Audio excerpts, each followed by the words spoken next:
toutes les masses de l'installation à la Terre. Comme vous le voyez ici, voilà. Donc, le net relié à la Terre et toutes les masses de l'installation sont reliées à la Terre. D'accord? Donc c'est une configuration qui est spécifique pour le régime TT. Donc, généralement, une telle configuration, elle permet l'économie, déjà, d'une liaison, d'accord, entre chaque installation et le transformateur. D'accord? Vous allez voir parce que après, pour le TN et le IT, c'est pas du tout la même chose. OK? Elle permet également, regardez, parce que c'est le TT, ça nous permet aussi comment dirais-je, de se prémunir aussi des risques de contact indirect. Bien sûr, dans le cas où un défaut aurait provoqué, par exemple, la mise au potentiel d'une masse, châssis de machine ou autre. D'accord? Donc, généralement, l'ensemble des installations BTA, d'accord, ou le fournisseur d'énergie, et donc, a fortiori, les installations domestiques d'être configurées en schéma TT. C'est clair? Est-ce que c'est clair? Voilà. Donc, je continue. Ici, on est toujours dans le régime TT. Et là, si je prends par exemple un instant T quelconque, à un moment donné, le courant, qu'est-ce qu'il fait? Qu'est-ce qu'il fait le courant? Vous voyez le courant ici? Il est distribué par une des phases, alors que les deux autres phases assurent son retour. Vous voyez? Est-ce que vous voyez ici? Oui, madame. Donc, voilà. Il y a, donc, une phase, c'est l'aller. Les deux autres assurent automatiquement le retour. Et là, c'est à 0, mais ça peut être à une valeur bien définie du courant. Donc, pourquoi on fait cette répartition entre les trois phases? Parce que cette répartition, elle change à chaque instant selon l'alimentation. Donc, quand j'alimente, j'aurai des valeurs qui diffèrent. Par exemple, j'augmente le courant, je peux avoir 5 et moins 5, parce que c'est l'onde inverse. D'accord? J'ai, par exemple, 20, 20, 20. D'accord? Si j'ai 20, 20, 20, les autres 10, 10. D'accord? Parce que les deux autres représentent une. OK? Donc, tout dépend de ce qu'on a comme courant. Donc, lors d'un défaut, c'est-à-dire quand vous avez dans ce genre de schéma, qui est bien sûr conducteur, hein, regardez. Par exemple, là, qu'est-ce qu'il y a comme défaut? C'est que vous avez un contact avec le châssis du moteur, par exemple. Le courant de défaut qui est là, regardez, il est là. Le courant de défaut I, il va être dirigé vers où? Vers la Terre. D'accord? Donc, il est dirigé vers la Terre. Et généralement, ce qu'on appelle en réalité la boucle de défaut, parce qu'il y a le retour qui se fait à travers le neutre qui est relié lui-même à la Terre. Et bien sûr, là, selon les lois généralement naturelles de courant. D'accord? Donc, qu'est-ce qu'il va faire? Ce courant-là, quand il passe au niveau de la Terre, donc il passe automatiquement par le net, donc il va créer la boucle de défaut. Il va tenter généralement de refermer le circuit, parce qu'il va passer comme ça. D'accord? Il va refermer le circuit. Donc, à travers quoi? Donc, à travers quoi? À travers la phase qui est en défaut. Vous avez la boucle qui est là. OK?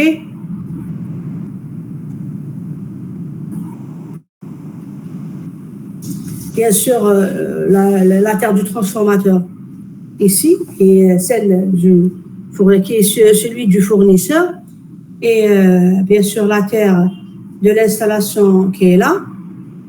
D'accord? C'est eux qui vont faciliter généralement la formation de la boucle. D'accord? Donc, bien sûr, repris ici par la phase, donc généralement, le courant de défaut va rejoindre le neutre il va être réinjecté dans la phase en défaut. Voilà, donc il rejoint le net ici, le transfo, il va être réinjecté dans la phase. Qu'est-ce que vous avez ici aussi? On a un dispositif différentiel à courant résiduel, le DDR, qui est en tête de l'installation.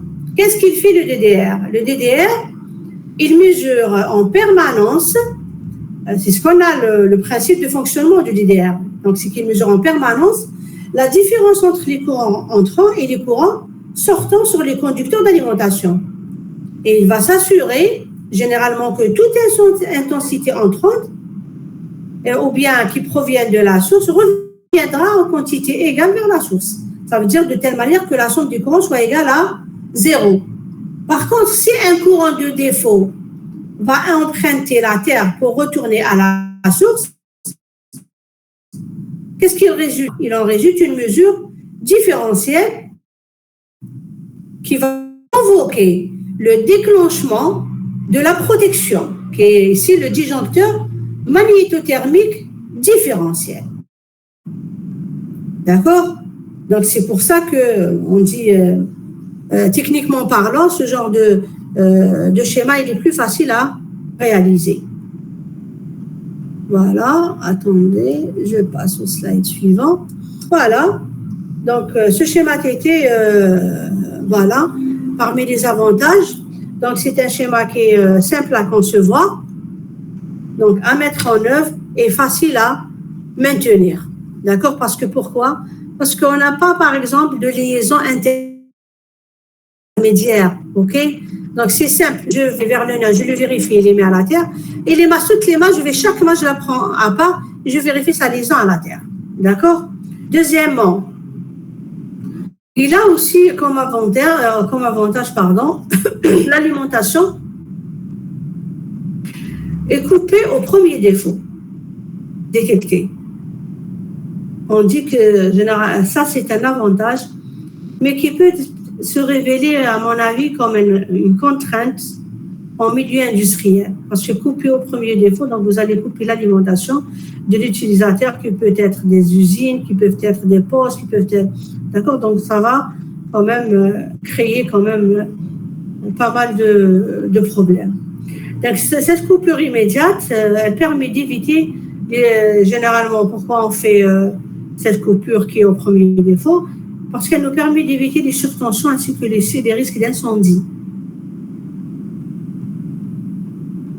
En plus, ce type de schéma, il permet également d'assurer une protection en cas de contact indirect, à condition qu'il soit mis en place une protection différentielle de 30 mA. Parce qu'on sait que les différentiels à haute sensibilité, vous avez combien? Quelles sont les hautes sensibilités? Est-ce que vous me citez? Qui peut me citer? Jusqu'à 1 ampère. Il y a jusqu'à 100 ampères. Non, je parle de la haute sensibilité, Negab. Je ne parle pas de la HS. La haute sensibilité, on l'a fait en cours. 6, 10 et 30 mA. Très bien. Et là, pourquoi ils exigent 30? Pourquoi 30? Pourquoi ne pas 10? Pourquoi ne pas 6? Les normes à la protection humaine. Les limites. Comment ça? Quelles limites? Avant que ça affecte, c'est le courant maximal qui pourrait ne pas blesser le... Au-delà de ça, il y a des risques. Est-ce qu'il y a quelqu'un qui peut me dire le plus?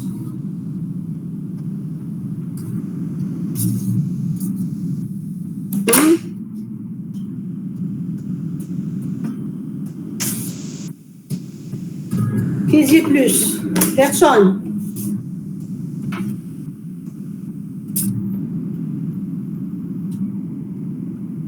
Khouja, tu n'as pas une autre information? Au-delà de Est-ce que tu peux pas mettre? Tout ce Pourquoi 30 milliampères? Au-delà de 30 milliampères, ça affecte le corps humain. Donc, normalement, c'est le seuil de danger pour les chocs électriques. Quelle est la limite qui peut être sécurisée pour la personne? Quelle est la limite?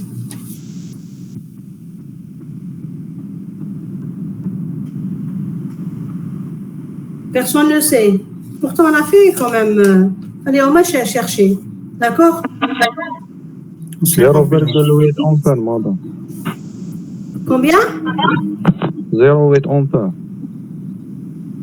0,8 ampères. Je connais pas 0,8. Sergei. Oui, madame. Ça veut dire 0,8 ampères n'est pas dangereuse. Madame, c'est 24 milliampères. Bonjour. 0,8 ampères, ça veut dire, si vous êtes à 0,8 ampères, déjà regardez, c'est parce que c'est normatif. Hein. Les tests qui ont été faits, ça dépend de la résistance du corps humain. D'accord? Par exemple, si je prends Sergei, je prends par exemple 24 à 25, parce qu'on va essayer, on prend la limite à partir de laquelle le corps humain il va commencer à sentir l'électrisation. D'accord? Donc, d'après... 5 milliampères. À partir de 5 milliampères, il va... Non. Donc, on peut y aller jusqu'à 25, ou ça dépend de l'état. Est-ce que c'est un état dans un milieu sec, humide, immergé? D'accord? Tout ça, la norme, elle vous donne des limites. OK? Donc, ils prennent 30 milliampères parce que 25 jusqu'à 30, c'est là où le danger se présente pour le corps humain. D'accord? Comme nous, tous ces schémas de liaison de la Terre, etc., ils rentrent dans le cadre de la sécurité des personnes. Donc, on va éviter l'électrocution des êtres humains, des exploitants, des intervenants, etc. D'accord? Parce qu'à partir de là, malgré que j'ai dit, la résistance du corps humain, elle diffère. Elle n'est pas la même. D'accord? Donc, si par exemple, je prends deux personnes, peut-être parce que eux, qu'est-ce qu'ils ont fait pour faire ces tests-là et avoir ces limites? Ils ont pris le cas le plus défavorable. Le cas le plus défavorable, c'est 30 milliampères. Pardon. Le cas le plus défavorable, c'est 1000 ohms. Je parle de la résistance du corps humain. Parce que la résistance du corps humain, elle dépend de 1000 jusqu'à 5000. Donc, parce que qu'est-ce qu'il fait le courant? Il choisit le chemin le moins résistant. Donc, je vais prendre la résistance la plus faible, c'est-à-dire la personne qui a la plus faible résistance de son corps, pour voir le danger qui se présente pour elle. Parce que, autrement dit, entre les personnes, je ne peux pas savoir à quelle valeur de la résistance, quelle est la résistance de son corps. Parce qu'il y a des gens, par exemple, qui ont les mains sèches, il y en a qui ont les mains moites. D'accord? Donc, c'est différent. C'est pour ça qu'ils ont fixé cette sensibilité. 6, 10 à 30 milliampères, c'est la high sensibilité. D'accord? Donc, la référence, elle est là. Parce que, attendez, hein, il y en a qui ils vont vous dire, hein, moi j'ai même des collègues avec qui j'ai discuté, d'ailleurs on ne s'est jamais entendu, parce qu'ils vous disent, non, vous pouvez prendre 300 millilitres, pas un problème, 500, non, c'est pas vrai. 300, 500 et tout, c'est des protections complémentaires après, pour les équipements, etc. Mais pour les personnes, non. D'accord? Parce que si je vais injecter 300 milliampères, c'est 0,3 ampères. Alors que du point de vue sécurité, on parle de milli. On dit, regardez, 80 milliampères. 80 milliampères, c'est combien? C'est 0,08 ampères. C'est vrai ou non? Oui, j'ai entendu. 80 milliampères, vous avez la fibrillation cardiaque. Est-ce que je peux y aller au-delà? Quand vous arrivez à 1 ampère, là, c'est la catastrophe. C'est l'arrêt cardiaque subitement. D'accord? Donc, vous ne pouvez pas, par exemple, assurer une protection d'une personne tout en prenant des sensibilités qui sont moyennes. Il faut la haute sensibilité. D'accord? C'est clair? Donc, plus en plus on avancera, plus vous allez comprendre les choses mieux. Est-ce que c'est clair jusque-là? Oui. Oui, madame. D'accord. Voilà. Donc, c'est pour ça qu'on prend les 30 milliampères. OK? Donc, on va avancer. Voilà, regardez. Les inconvénients, parce que chaque régime, il a ses inconvénients, il a ses avantages. OK? Donc, qu'est-ce que vous avez? Déjà, le régime TT, généralement, de par sa nature, même, il induit des courants de fuite, hein, en cas de défaut. D'accord? C'est d'ailleurs la détection de ces courants qui permet l'ouverture, généralement, du circuit. Donc, ce phénomène, qu'est-ce qu'il impose? Il impose de mettre en place deux protections différentielles. Regardez, 300 ou 500 milliampères protection des installations, 30 milliampères protection des personnes. Bien sûr, contact indirect. Vous voyez, 300-500 protection des installations. On les c'est quoi protection des installations? Maintenant, on les utilise, bien sûr, en choisissant le disjoncteur adéquat pour assurer aussi la sélectivité et protéger l'installation contre tout type de défaut qui peut apparaître. Au moins, si j'ai un problème, je l'ai en un point quelconque de l'installation et qui ne va pas se propager ailleurs. D'accord? En plus, il faut aussi, le neutre est considéré dans ce sens-là comme un conducteur actif. D'accord? Il doit être coupé par les appareils de coupure. Mais ça, c'est spécifique pour le régime TT. OK? C'est bon? Oui, d'accord.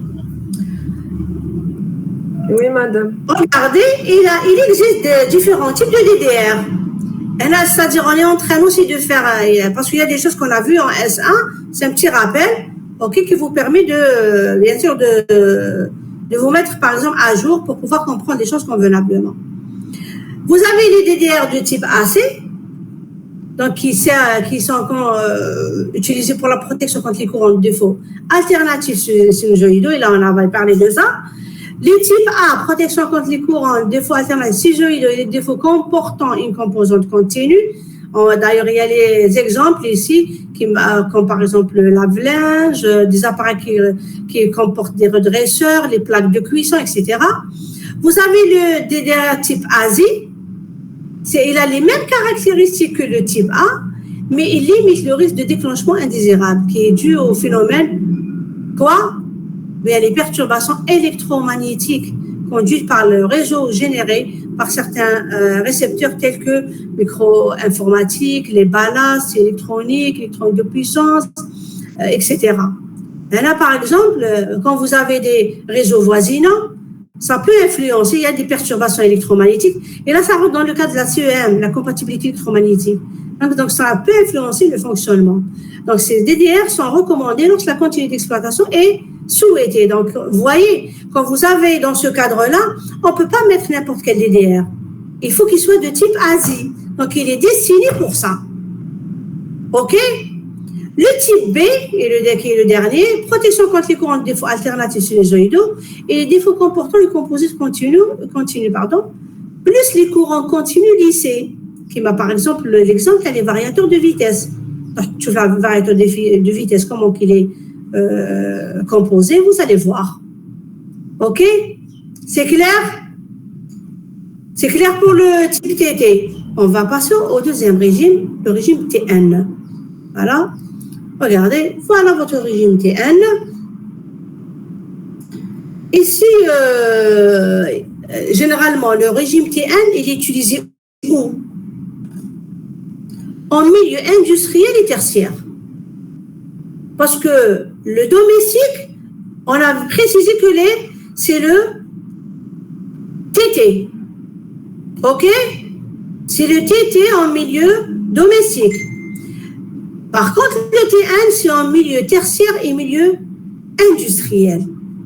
OK? Et là, bien sûr, quand je vais décider moi-même d'utiliser le régime T1, il faut que j'ai un transformateur. C'est-à-dire, j'ai en ma possession, dans mon installation, mon propre transformateur. Donc, c'est un transformateur privé et non pas un transformateur du fournisseur d'énergie qui est dans notre pays, la Sonalgaz. C'est bon? Je continue? Oui. Regardez, qu'est-ce qu'il présente comme avantage, ce régime?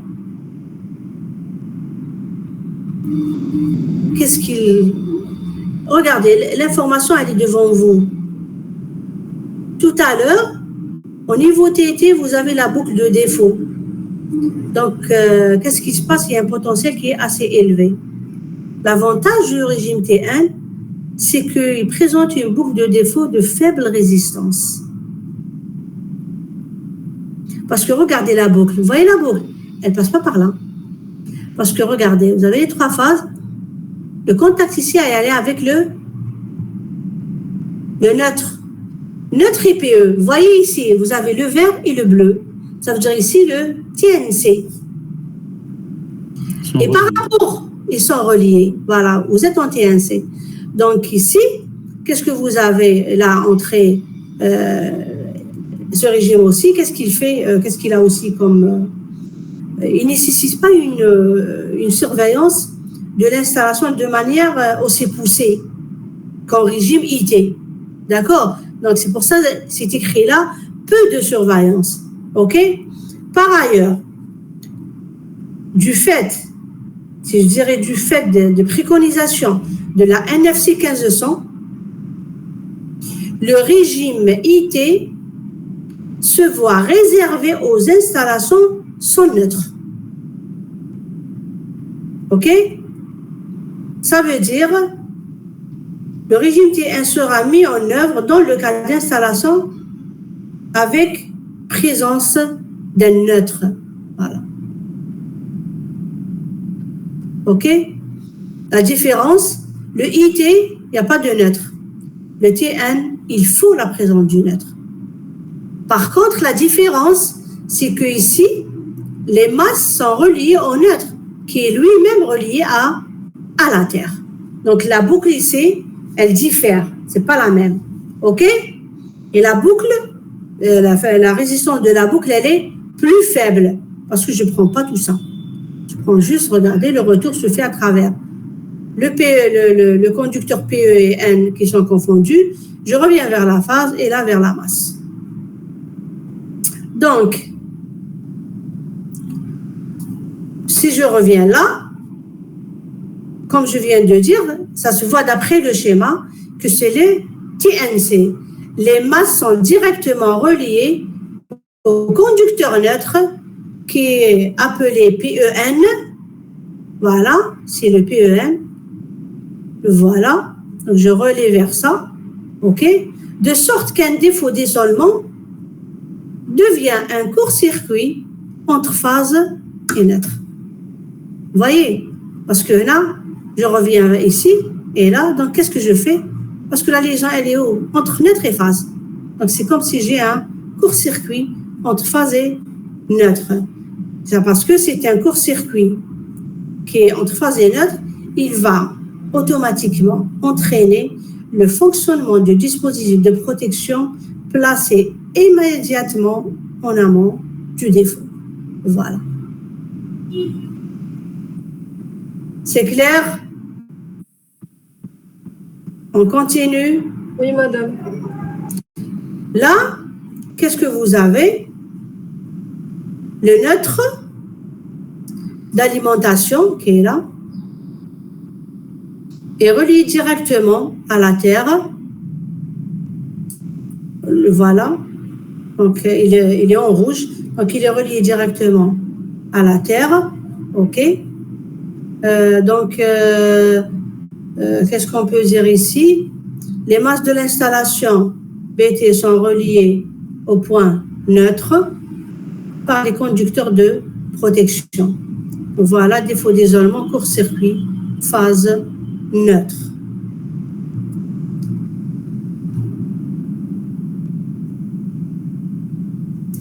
Voilà, ici. Donc, comme il y a le... Comme vous le voyez ici, il y a le dispositif de protection à ce niveau-là, au niveau des phases, mais compte tenu de sa fonction de protection, donc aucun dispositif de coupure, ok, je dirais bien aucun dispositif de coupure ou de sectionnement ne doit être présent sur le conducteur neutre. Se regarder la ligne directement vers le conducteur neutre. Donc ici, un courant est circulant en permanence, aussi bien dans le conducteur PEN que dans l'ensemble des masses. D'accord? Donc il peut en résulter, qu'est-ce qui se passe ici? Regardez, ils peuvent résulter des échauffements, voilà, au niveau, qui sont localisés, et bien sûr ces échauffements ici, à ces points-là de liaison, ils peuvent quand même être à l'origine d'un incendie. Ok? Donc, il y a ce TNC-là.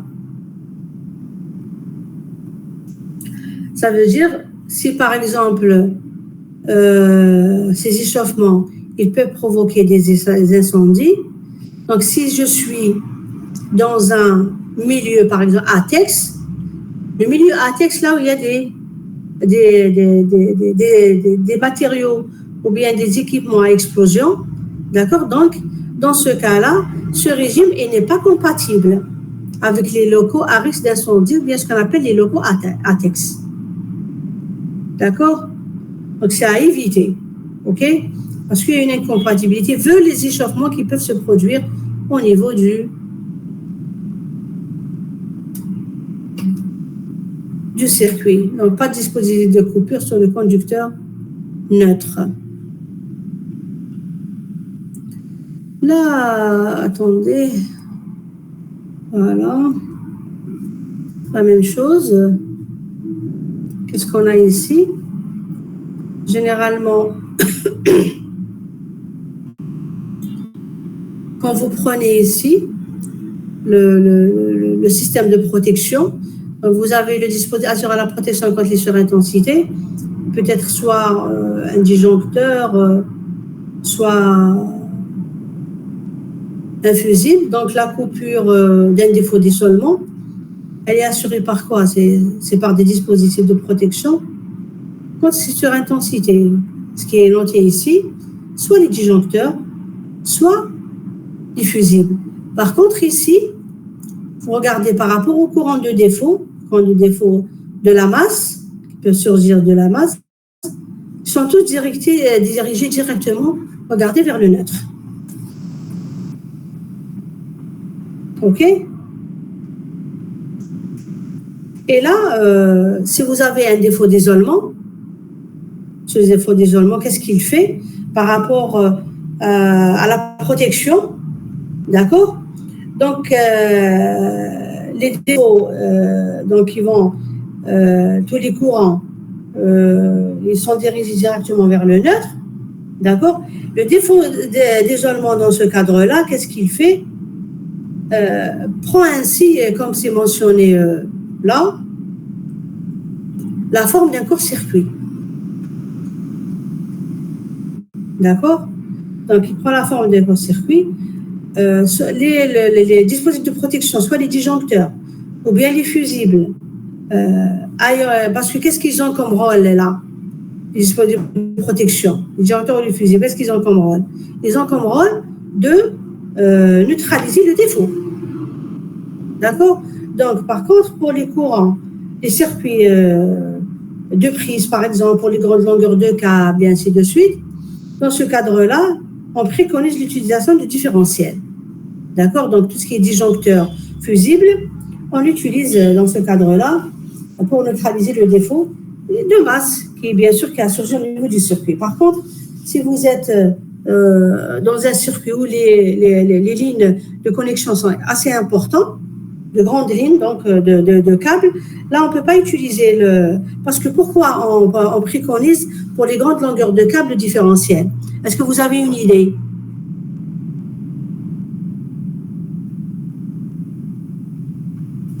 Je vous entends. Pourquoi il faut un différentiel? Différentiel, madame, je fais pour éviter que les fuites de courant, pour éviter les fuites de courant, tout. Donc, oui, il évite les fuites de courant. Pourquoi les grands câbles, les longueurs de câble? Pourquoi les circuits dans les longueurs de câble sont assez importants?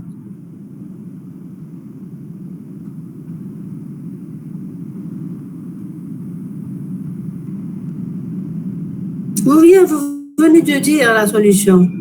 Parce que quand vous avez de grandes lignes au cours de transport d'énergie, automatiquement, quand les lignes sont d'une longueur assez importante, il y a des fuites. Le plus grand risque. D'accord? Exactement, c'est ça le risque. Il y a beaucoup de fuites. D'accord?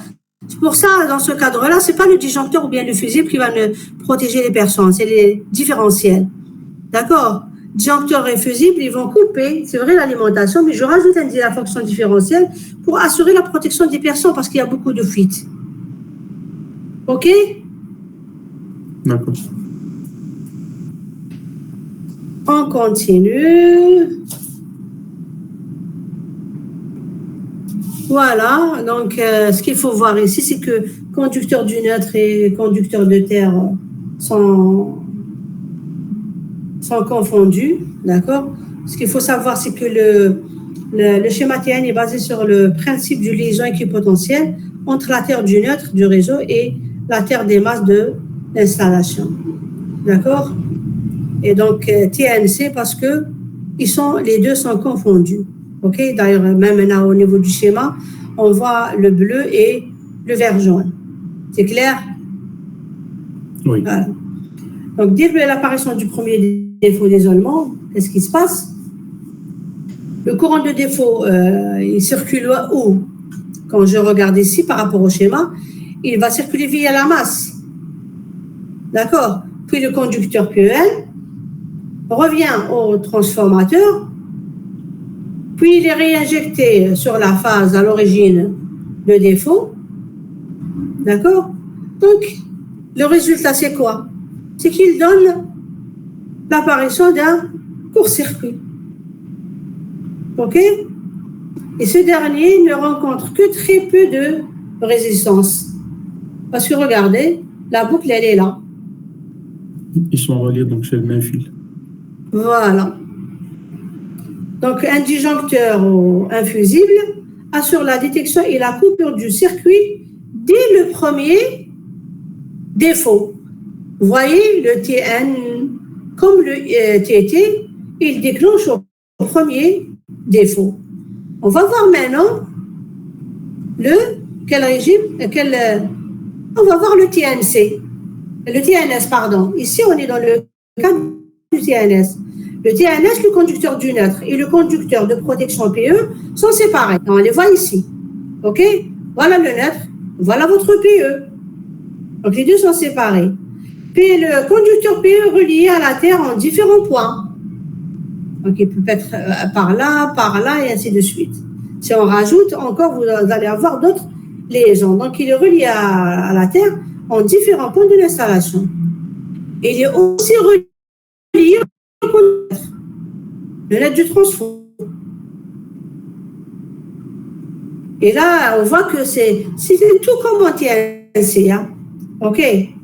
Donc, un défaut d'isolement, ici, il provoque un court-circuit entre phase et neutre. OK? Donc, si le court-circuit se produit, automatiquement, il va entraîner le fonctionnement du dispositif de protection placé immédiatement en amont du défaut. OK? Qui est là? Qui est celui-là? Si j'essaie d'avancer, en schéma TNC, regardez, vous avez le schéma TNC et le schéma TNS. Donc là, on voit que les deux sont confondus, donc ils forment le PEN. Et là, vous avez, regardez, là j'ai 4 fils, Et là, j'ai 5 fils. D'accord? Donc, ici, on économise un câble, mais la confusion des deux fonctions de protection et d'alimentation pour un même câble, c'est-à-dire du PE et du neutre, présente quand même des inconvénients lors de la configuration.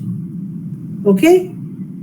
Par exemple, si on prend par exemple le risque de se retrouver avec le conducteur du neutre, par exemple qui n'est pas séparé, où vous avez déjà un défaut d'isolement, c'est-à-dire qu'il va apparaître. Le défaut d'isolement qui va apparaître va créer un court-circuit franc à ce niveau-là, dans ce sens-là, et donc parce qu'il y a la confusion entre les deux, d'accord, ce qui est généralement n'est pas recommandé pour les milieux, généralement, quand on parle plus sécurité des personnes, donc les milieux médicaux, les milieux à risque d'explosion, c'est-à-dire les milieux ATEX, etc. Donc, il n'est pas vraiment, pas du tout recommandé. Et là, vous avez le schéma TNS, regardez, neutre non séparé, défaut d'isolement et court-circuit franc. Voilà ici ce que vous voyez pour toujours le TNC. TNC, en réalité, avec le TNS, dans les deux cas, si un courant peut circuler en permanence, aussi bien dans le conducteur PE que, par exemple, dans l'ensemble des masses qui sont là. Donc, qu'est-ce qu'il y a?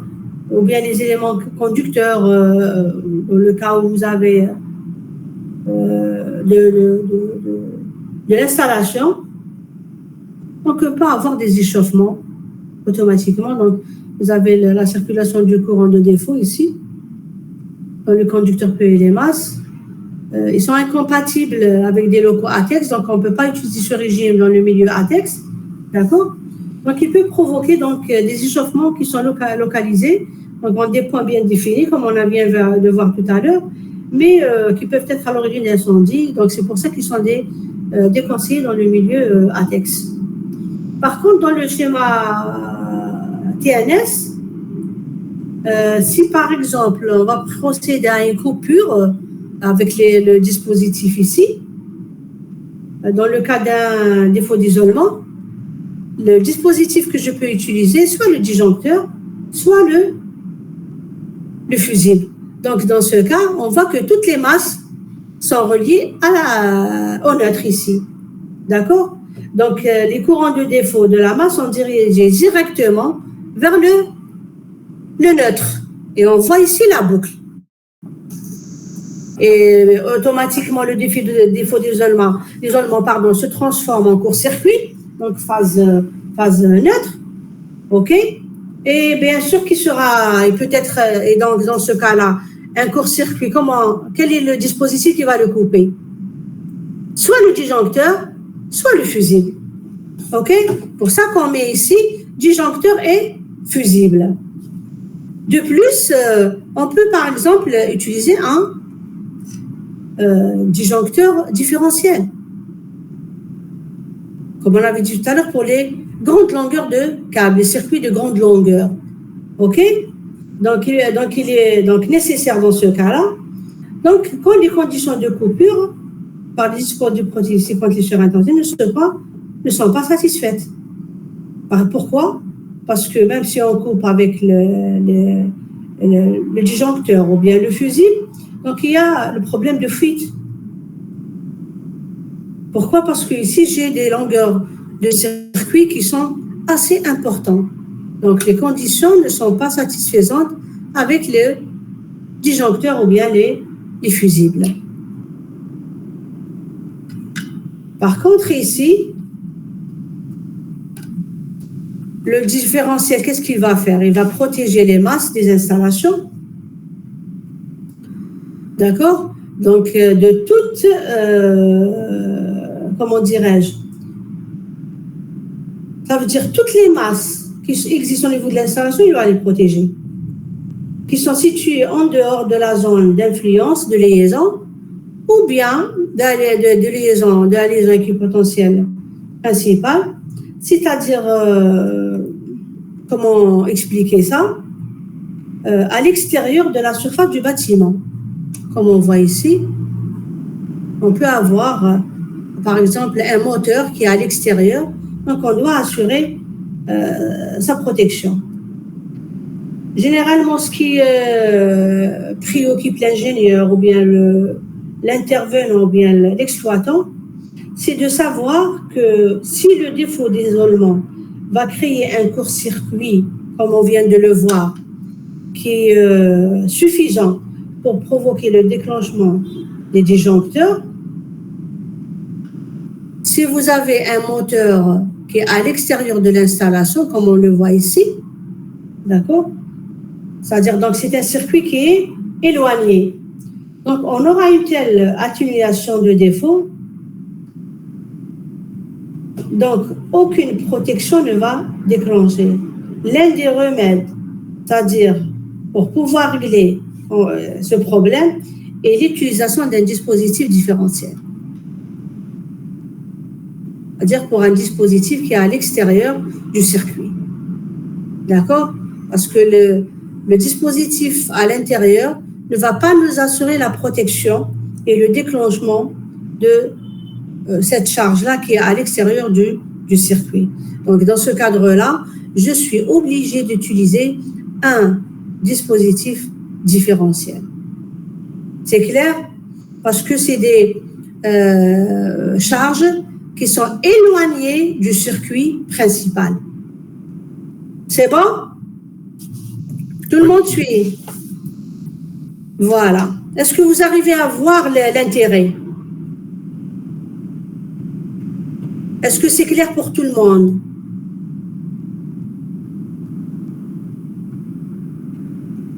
Il n'y a pas de questions. Je continue. Vous pouvez continuer, madame. OK. Voilà. Ici, ce que vous voyez, généralement, toujours le même problème du régime T1. Dans ce cadre, c'est le TNS. OK? Parce qu'on a dit que la base, c'est quoi? Il est basé sur le principe du liaison équipotentielle. OK, vous voyez? Voilà, la Terre par là, ici, et là, je reviens, et ainsi de suite. D'accord? Donc, comme entre la Terre, bien sûr, du neutre et la Terre des masses de l'installation. Ici, en TNS, la différence entre ce circuit-là, ce régime et le régime TNC, parce que là, c'est le TN qui est dispatché en deux régimes, c'est que ici, vous avez le PE et le neutre qui sont séparés. Regardez, et voilà. Donc, je vois le neutre et je vois le PE. Et les masses de l'installation, ils sont reliés au PE, qui est lui-même relié au neutre et relié à la Terre. Et donc, voilà les liaisons équipotentielles du réseau et la Terre des masses de l'installation. D'accord? Entre la Terre du neutre, du réseau, et la Terre des masses de l'installation. Donc, si je vois ici, pour le TNS, regardez, donc, dès l'apparition d'un défaut d'isolement, quand j'aurai un défaut d'isolement qui est là, vous voyez, voilà votre boucle qui va se produire ici. On voit que la boucle, elle est aussi de faible résistance. D'accord? Donc, qu'est-ce qui se passe? Le courant, il va circuler via la masse, puis le conducteur PE, puis le neutre du transfert, va ensuite réinjecter dans la phase, bien sûr, sur la phase à l'origine du défaut, c'est-à-dire la phase qui nous a créé ce point ici, d'accord? Donc, il va donner naissance toujours à un court-circuit phase neutre, ici, d'accord? Et bien sûr, comment dirais-je, comme le trajet il n'est pas assez résistant parce qu'il rencontre très peu de résistance, comme vous voyez la boucle elle est là, juste là, je ne passe pas par la terre, etc. Donc, un disjoncteur ou un fusible, il peut assurer la détection et la coupure du circuit dès le premier défaut. D'accord? On n'a pas, on peut s'en passer du, du différentiel. On va voir ici les avantages du TN, comme on avait vu tout à l'heure pour le TT. On va voir pour le TN. C'est quoi les avantages pour le TN? C'est que pour les masses sont reliées directement au neutre. Vous avez aussi la résistance de boucle qui est très faible par rapport au régime TT. Si je parle de, comment dirais-je, de résistance de boucle qui est assez faible, de ce fait, en cas de défaut d'isolement, la tension sur les masses sera également faible. D'accord? Donc, tension très faible au niveau des masses.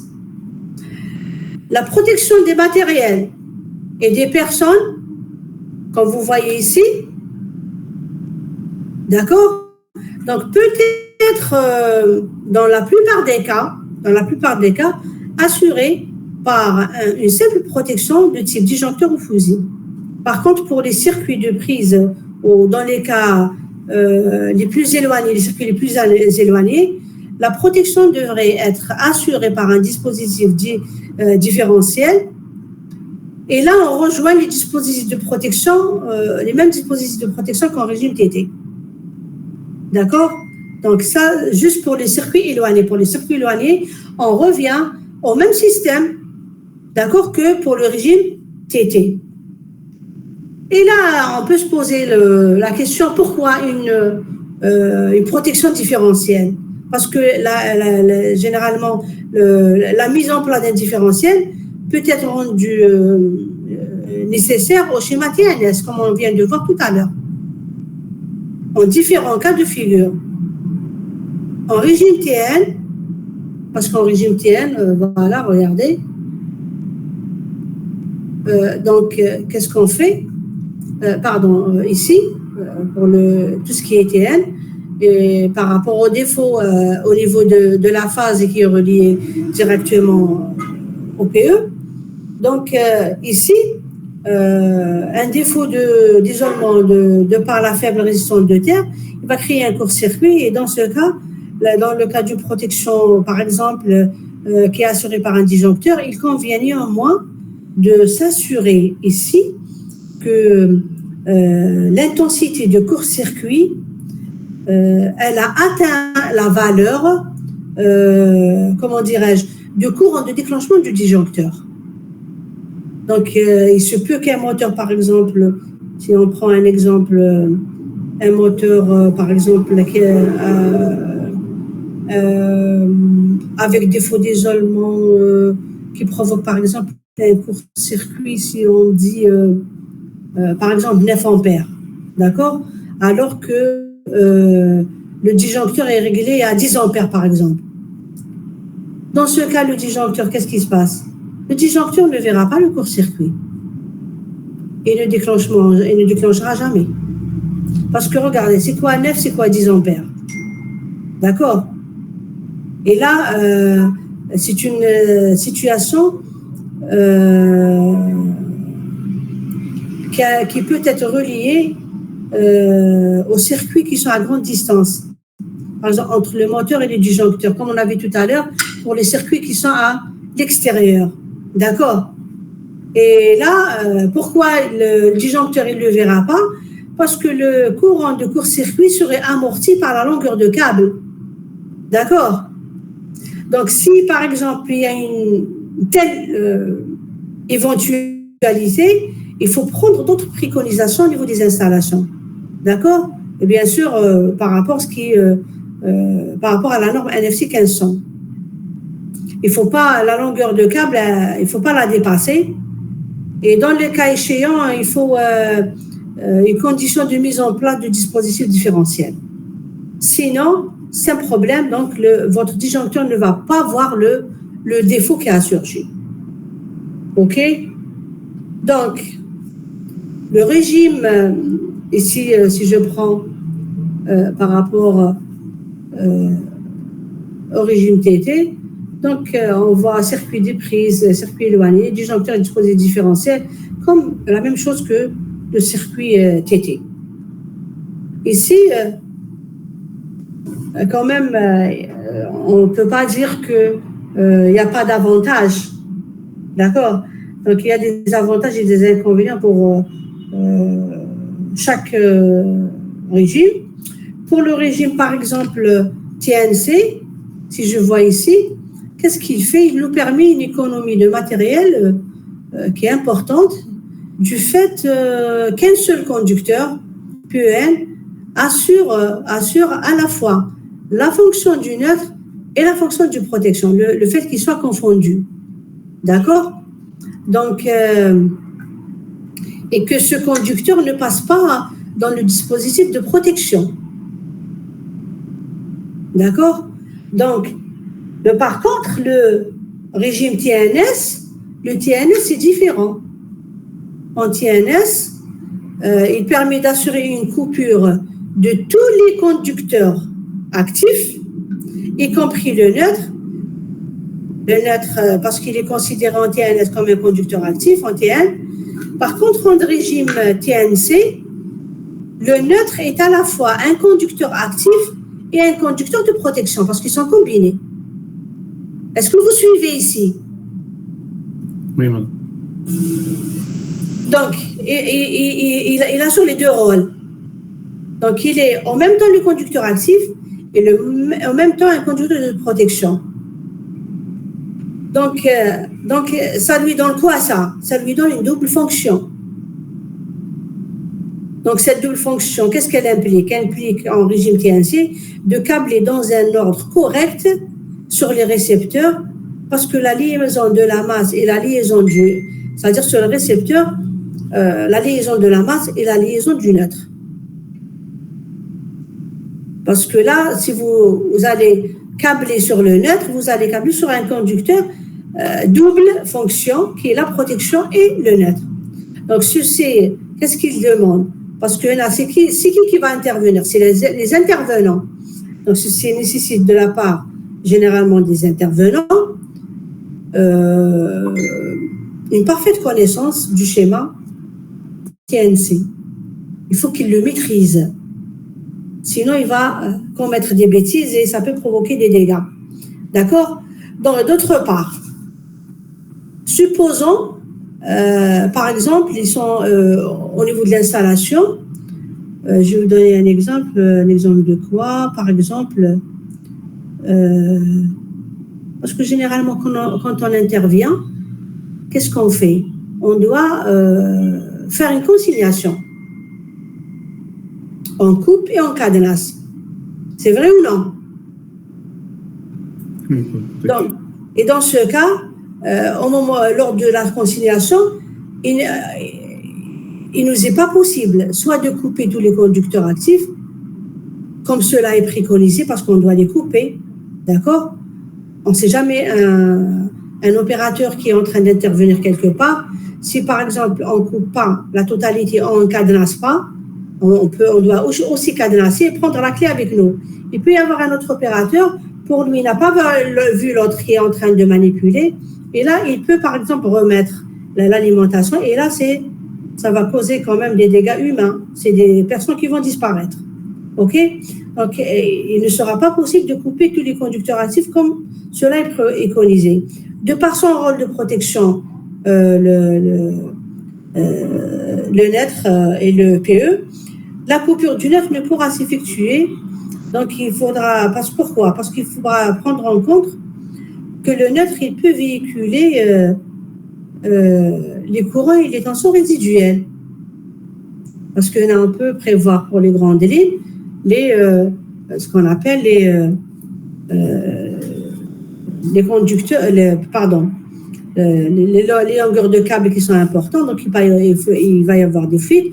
Donc cela nécessite automatiquement l'utilisation d'un disjoncteur différentiel, malgré qu'il ne peut pas assurer la même fonction. Bien sûr que les fusibles disjoncteurs, vu que le circuit avoisinant il est loin, donc la protection ne peut pas voir le défaut. D'accord? Et là, ça va représenter un danger, bien sûr, s'il n'est pas coupé. D'accord? En plus, les inconvénients, si on va, comment dire, si on va regarder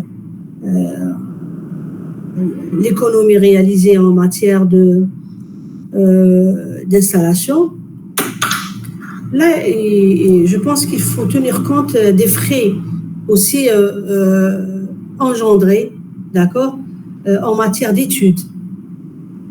Parce que il faut une vérification de déclenchement au premier défaut d'isolement, parce que on doit assurer ça, sinon ça va être un problème, d'accord, parce que il faut respecter le régime et le déclenchement à quel défaut, est-ce qu'au premier ou deuxième défaut.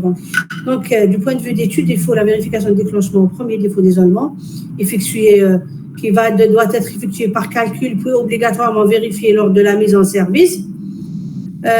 Nécessité de prévoir aussi des prises de terre uniformément réparties sur l'installation, d'accord.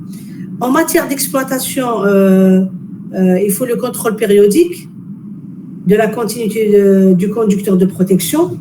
Donc, on doit toujours le contrôler pour voir s'il y a la continuité, il n'y a pas de coupure, il y a détérioration par exemple possible de certains récepteurs ou bien et fréquence d'intervention sur l'appareillage. Donc, il faut intervenir d'une façon périodique pour pouvoir assurer, bien sûr, le contrôle adéquat.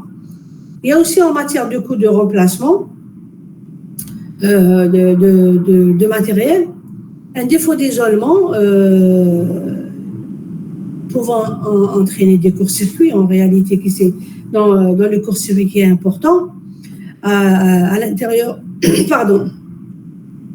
important à l'intérieur d'appareillages tels que, par exemple, ce qui est, comme c'est cité ici, l'appareillage sensible au court-circuit et provoquer leur destruction. D'accord? Donc, tout ça, il faut c'est des inconvénients et donc il faut les vérifier pour ne pas arriver à ce stade. Ce qu'il y a aussi comme inconvénient en TNC et TNS, sans protection, s'il n'y a pas de protection différente, donc sans protection différentielle, le calibre des protections dépend généralement de l'impédance de la boucle de défaut. D'accord? Parce qu'on dit ici qu'on a une faible résistance de la boucle. Donc, le calibre, regardez pour les différents dispositifs, donc il dépend de l'impédance de la boucle de défaut. Donc, le calibre, il doit être adapté, donc adapter le calibre, d'accord, à chaque évolution de l'installation ou du réseau de distribution. Donc, dans les deux schémas, dans les deux cas, que ce soit le TNC ou le TNS, du point de vue protection, qu'est-ce qu'il faut? Quand on doit adapter le calibre à chaque évolution de l'installation ou du réseau de distribution. S'il y a un problème, il y a par exemple une perturbation des valeurs, etc. Donc, à chaque fois, on contrôle, on adapte, on va le régler à la valeur qu'il faut.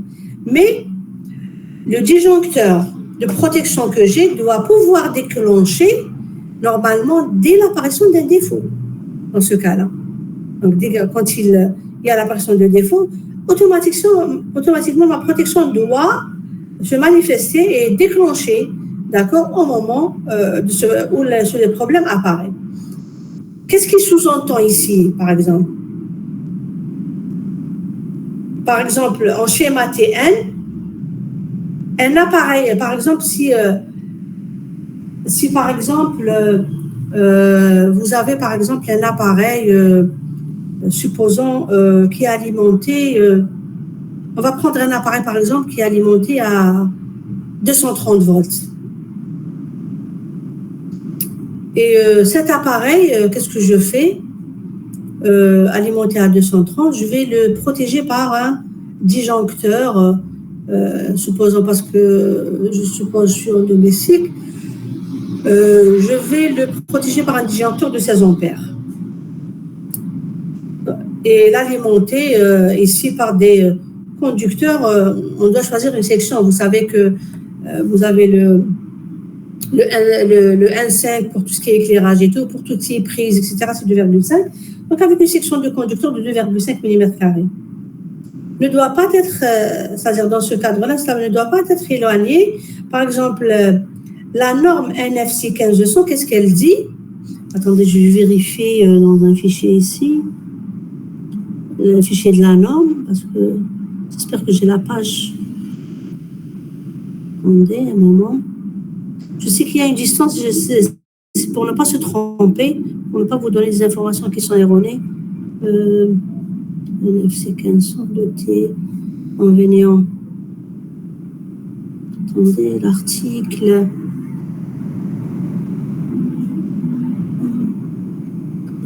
216 ampères. Oui. Par exemple, qu'est-ce qu'elle dit là, non? Elle dit que cet appareil ne doit pas être éloigné de plus de 62 mètres du disjoncteur. Vous voyez? Donc, ça veut dire qu'il y a des distances à respecter. Dans ce cas, qu'est-ce qui se passe si la distance est respectée? Le défaut d'isolement va engendrer un court-circuit, comme on vient de le dire tout à l'heure, qui va être détecté par le disjoncteur pour provoquer un déclenchement de ce dernier dans un temps. Je suis en train de vous dicter ce qu'il y a dans la norme. Hein. Dans un temps de combien? Imaginez, donc 0,4 secondes. Si par exemple, cet appareil qui est alimenté à 230, protégé avec un disjoncteur de 16 ampères, il est éloigné à une distance supérieure à 62 mètres, le temps de déclenchement pourrait s'avérer trop lent et donc inefficace. Ça veut dire que le disjoncteur que vous avez ne va pas voir le défaut au niveau de l'appareil. D'accord? Donc, ça veut dire, Anaya, il faut savoir qu'il y a des distances limites qui sont données par la norme qui vous assurent la protection. Au-delà, il y a des problèmes. Donc, votre protection ne peut pas voir et ne peut pas couper. Donc, il va y avoir des problèmes de l'autre côté qui vont surgir et ça peut provoquer quand même des problèmes énormes. Donc, au pire, on va assister aussi à une absence de déclenchement. D'accord, au pire des cas. Mais on dit au pire des cas, mais le pire des cas, comme on sait le danger, donc ça peut provoquer des interruptions, l'interruption de l'appareil qui est utilisé par un utilisateur de l'autre côté. L'utilisateur, s'il est coupé, donc il n'y a pas de continuité de service. S'il n'y a pas de continuité de service, c'est là du travail à finaliser, etc. Donc, il va avoir des indemnités, etc. D'accord? Donc, si on prend en considération la protection, le rôle de la protection qui est assuré, donc qu'est-ce qu'on fait dans ce cadre-là? C'est-à-dire la protection qui est assurée par le neutre, d'accord? Parce qu'on parle du neutre. Il n'est pas possible de raccorder dans une installation TN, d'accord, en aval d'un réseau pouvant présenter un risque de rupture du neutre. Parce que là, si vous avez un risque de rupture du neutre ici, d'accord, donc on ne peut pas raccorder une installation TN en aval de ce réseau-là. Parce que déjà, le neutre, il est coupé, donc pas d'installation en aval. En aval, ça veut dire en bas, en amont, en haut. D'accord? Donc, il est impossible de le faire. Et dans ce cas-là,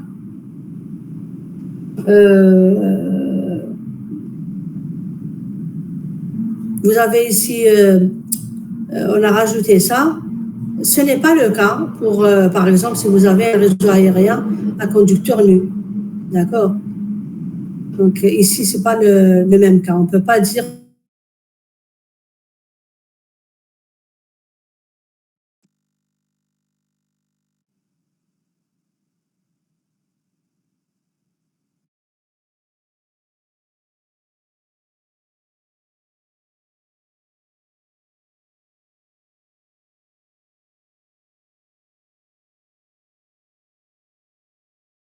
Parmi les inconvénients aussi, regardez, ici en TNC, il est difficile, généralement, dans ce cadre-là, de maîtriser les circuits de passage du neutre ou du courant de défaut au niveau de votre circuit. D'accord? Les passages, on ne peut pas les maîtriser. Par exemple, regardez ici, c'est des conducteurs souterrains, d'accord, avec un régime TNC. Donc, parce que pourquoi on ne peut pas? Parce il peut y avoir des échauffements, d'accord, donc il peut y avoir des risques d'incendie. OK? Donc, c'est pour ça que ici, quand on voit l'emplacement des conducteurs, donc il faut une canalisation fixe et rigide qui est obligatoire dans ce cadre-là. D'accord? Sinon, parce qu'on ne sait pas la maîtrise du passage du courant, on n'arrive pas à la voir. Donc, au moins, à la rigueur, il faut bien, parce que s'il y a par exemple des câbles qui se rapprochent ou autres, donc ça peut provoquer des problèmes. D'accord? Donc, c'est pour ça qu'on essaie d'éviter ça. Maintenant, le régime IT, on va le faire aussi comme les autres. C'est quoi le régime IT? Le régime IT, généralement, c'est le plus complexe. Pourquoi? Parce qu'il y a beaucoup de philosophie au niveau du régime IT. D'accord? Vous allez voir pourquoi. Parce qu'on ne peut pas, par exemple, passer d'un neutre qui est relié à la Terre vers un neutre qui n'est pas du tout relié. D'accord? Donc, si vous voyez ici, le neutre en schéma IT, le neutre est isolé de la Terre, ou bien il est mis à la Terre à travers une impédance de forte valeur. Et cette impédance, qu'est-ce qu'elle représente comme rôle? C'est qu'elle va limiter les retours de courant du défaut. D'accord? Et ça, pourquoi j'essaie d'éviter? Parce que l'objectif, c'est quoi? C'est d'éviter un déclenchement au premier défaut. Parce que le régime IT, sa particularité par rapport aux autres défauts, c'est qu'il déclenche au deuxième défaut. Pourquoi? Parce que c'est un régime qui est préconisé dans l'utilisation au niveau des secteurs de santé et de sécurité. Par exemple, la santé, vous savez, les hôpitaux, les cliniques, etc. On ne peut pas s'amuser à laisser un déclenchement au premier défaut alors qu'il y a un patient sur la table d'opération. D'accord? Donc, et aussi du point de vue sécurité, la même chose. OK? Donc, qu'est-ce qu'on fait? Et au lieu, soit il est relié, soit je passe par une impédance qui est assez importante. Donc, parce que l'impédance, elle est forte, donc automatiquement, un très, très, très faible courant qui va passer. Donc, c'est vraiment limité. Donc, regardez, pour le... Attendez. Oh.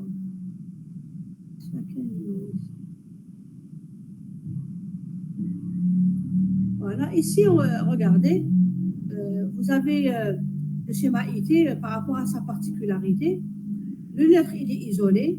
Vous avez un limiteur de tension. Ça, c'est ce qu'on appelle un éclateur qui est là. D'accord?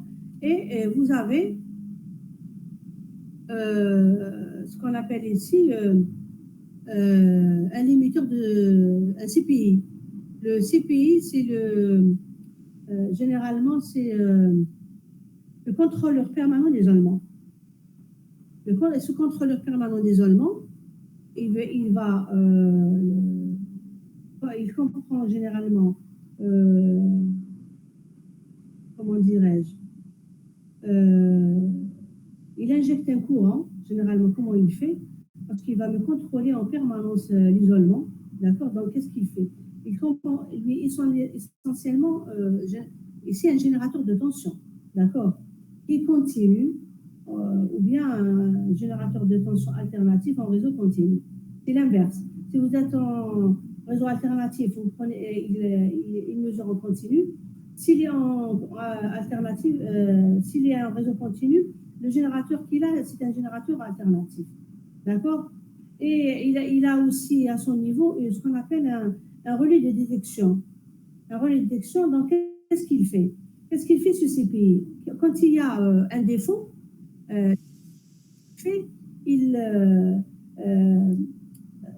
l'isolement de l'installation fait qu'aucun courant continu ne circule dans le réseau. Il n'y a pas de problème. Il n'y a pas de courant. Mais s'il y a par exemple un courant qui apparaît, un faible courant indique dans l'appareil de mesure la valeur de l'isolement. Ça veut dire qu'il y a un défaut, il est déjà apparu ici sur l'écran. On détecte la valeur du courant. La tension borne de la résistance parce que il comprend une résistance parce que qui est chanté avec un éclateur, d'accord? Donc, cette augmente de la résistance, la tension, elle va être amplifiée parce qu'il y a un amplificateur aussi à l'intérieur qui enclenche le relais. Le relais, parce que le relais, ce relais-là, il va nous indiquer, bien sûr par une visualisation, pardon, soit visuelle, on voit ici qu'il y a l'indication sur l'appareil, ou bien une indication sonore, parce que généralement, il y a des systèmes de signalisation visuelle, soit une lampe ou autre, ou sonore, soit par exemple une sirène ou bien autre, d'accord? La présence de défaut, donc il va nous montrer la présence du défaut. Le limiteur de surtension, celui-là que vous voyez ici, donc c'est quoi? En général, c'est des éléments conducteurs qui sont à l'intérieur, d'accord? Il doit supporter le courant de court-circuit du transformateur, ce limiteur de surtension, parce que le problème qui se pose toujours ici, au régime IT, donc je dois essayer de contrôler tous les paramètres pour que le premier défaut, la protection ne déclenche pas. D'accord? Donc, s'il fonctionne, ce limiteur de surtension qui doit supporter le courant de court-circuit, il provoque la signalisation du contrôleur.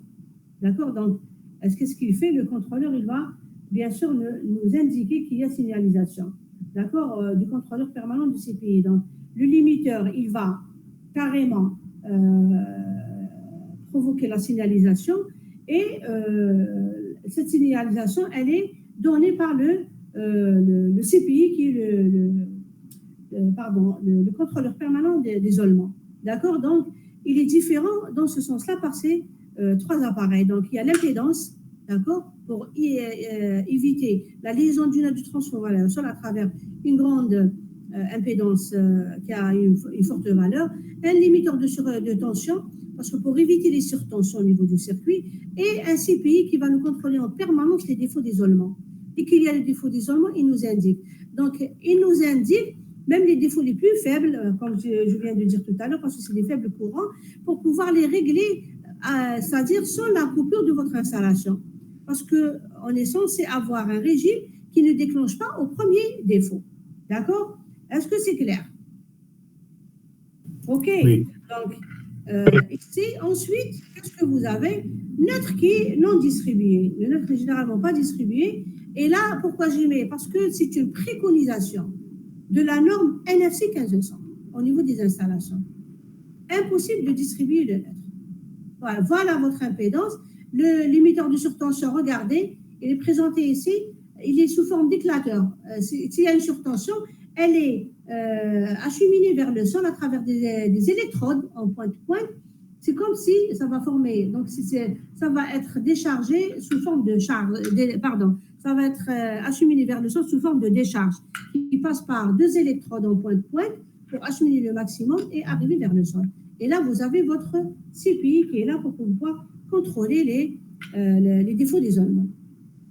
Par contre, ici, ce type de schéma, généralement, ne nécessite pas une coupure au premier défaut. Donc, il est aussi mis en œuvre, généralement, quand est-ce qu'on l'utilise? Dans les locaux nécessitant une continuité de service, tels que, par exemple, les hôpitaux, les blocs opératoires, les industries à process continu, c'est-à-dire là où ça nécessite pas, on ne peut pas couper. Quoi encore? Je peux vous citer aussi les centrales, par exemple, telles que par exemple les centrales nucléaires. D'accord? Et bien sûr, dans certaines activités de service, comme le contrôle aérien, par exemple. D'ailleurs, la dernière fois, il vous a parlé du point de vue, par exemple, la piste d'atterrissage, etc. On ne peut pas couper l'alimentation. Imaginez s'il y a un avion qui vient atterrir, il va trouver tout est noir. OK? Donc, le contrôle aérien. D'accord? Donc, la coupure du premier défaut n'est pas assurée. D'accord? Mais néanmoins, tout en assurant, bien sûr, la protection des personnes. OK? Donc, c'est pour la continuité d'exploitation, etc. Et d'autres services qui sont, bien sûr, comment dirais-je, on ne peut pas les exposer à la coupure au premier défaut. Donc, ça veut dire, quand il y a apparition du premier défaut, on essaie de régler sans couper, d'accord? À part s'il y a l'apparition du deuxième défaut, là, on est obligé de couper, d'accord? Parce que sinon, il va y avoir des dégâts énormes. Aussi, voilà, donc signal au premier défaut, donc c'est ça l'objectif qui est visé par le régime, le schéma IT, pardon. C'est la continuité d'exploitation que vous voyez ici. C'est ça l'objectif, d'accord? Si un premier défaut apparaît, qu'est-ce qu'il fait? Comment on saura? Ce défaut, il va faire l'objet d'une signalisation, bien sûr sans pour autant que l'alimentation ne soit interrompue. D'accord? Par contre, seulement l'apparition du deuxième défaut, ok, qui va provoquer l'interruption de l'alimentation. Donc là, vous allez avoir besoin d'un dispositif différentiel qui doit protéger tout groupe de masse qui est mis à la terre, d'accord, séparément ou toute masse mise à la terre individuellement. D'accord? Par exemple, si on est des locaux, par exemple, dans un... je prends par exemple le cas où vous avez des locaux à risque d'incendie. D'accord? Dans un local à risque d'incendie, un différentiel, par exemple, de 300 milliampères. Est-ce qu'il peut, par exemple, si je prends dans à risque d'incendie, ça veut dire un milieu ATEX, hein? Si je prends un différentiel de 300 milliampères, est-ce que ce différentiel peut empêcher le maintien du courant de défaut qui est supérieur à 300 milliampères?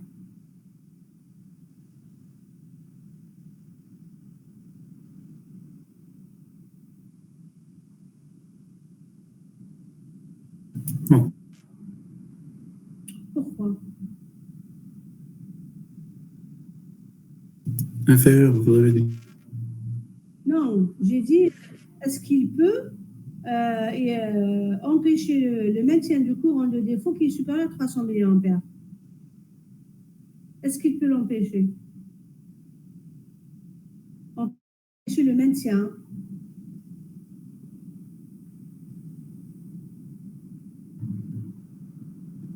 Personne ne répond.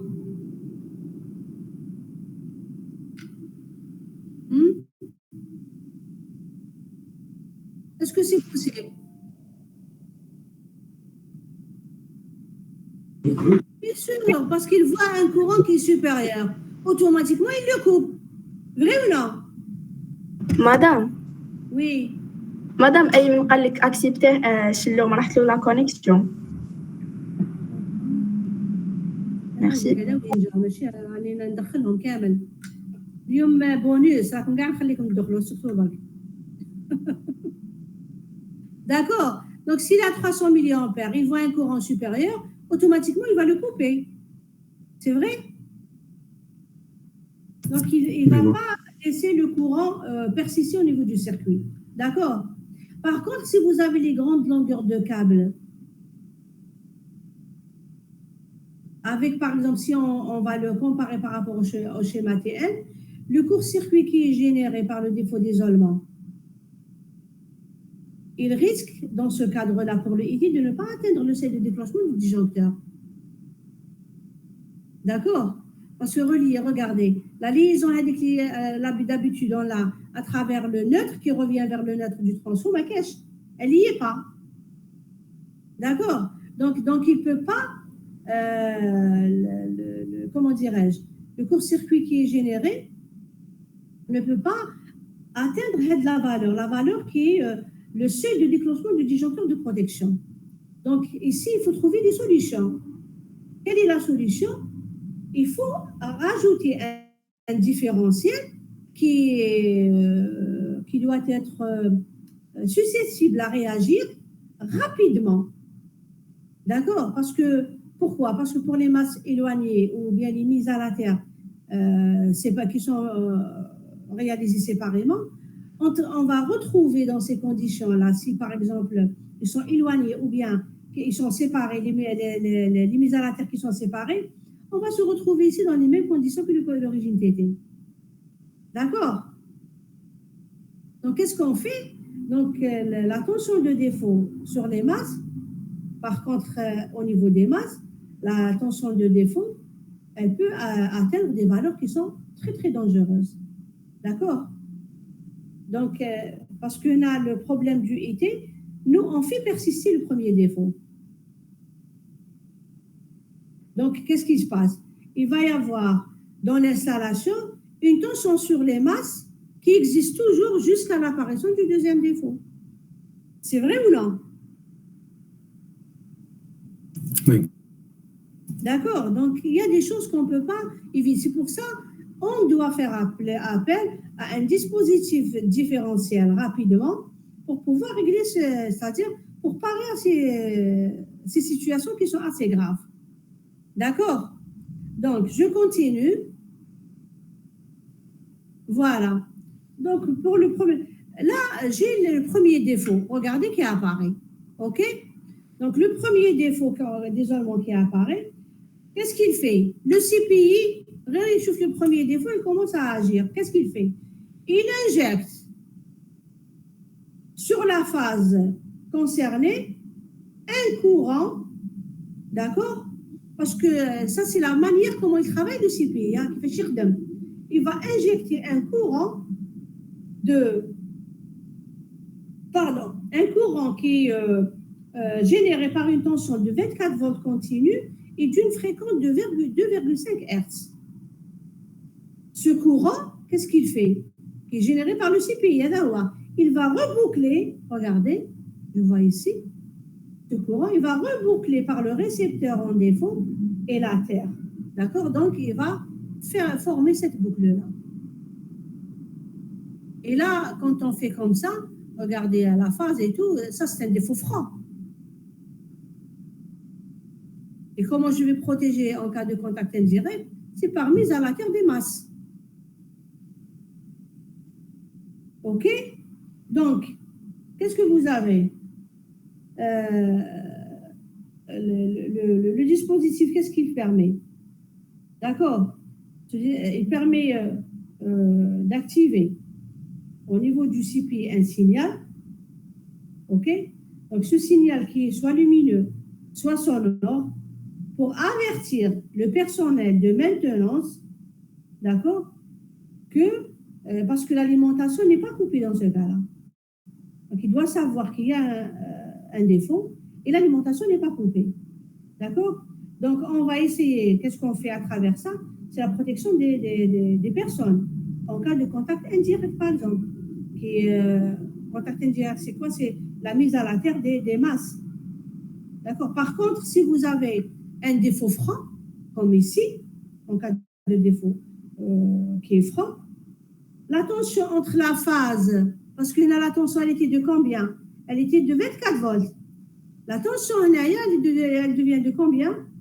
Elle devient entre phase et terre, elle est de 400 volts.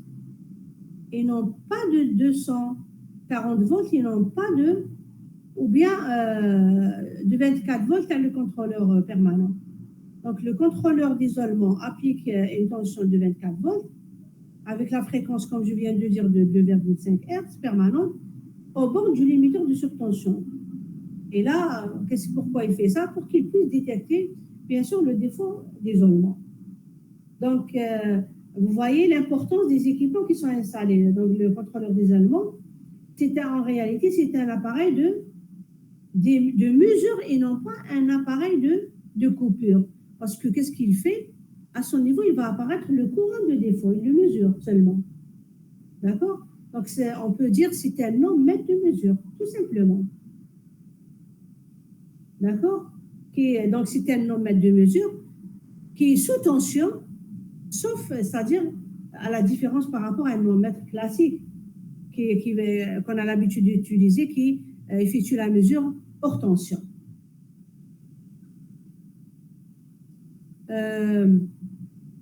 Voilà. Ici, regardez, quand on a le second défaut, regardez. Waouh, je vois le premier, le deuxième. D'accord? Ça veut dire, il y a l'apparition du second, qui est représenté ici par les flèches bleues, alors que le premier défaut n'a pas été corrigé. Donc ici, qu'est-ce qui se passe? Il va y avoir automatiquement un court-circuit entre deux phases. Vous voyez? Il y a les équilibres potentiels des masses. Vous avez cette phase et cette phase qui vont être mises en court-circuit. D'accord? Et là, l'intensité du défaut, du premier défaut, elle n'a pas été écoulée vers la Terre du fait de la présence du limiteur des surtensions. Celui-là. Parce que regardez la boucle, comment elle devient. Vous voyez?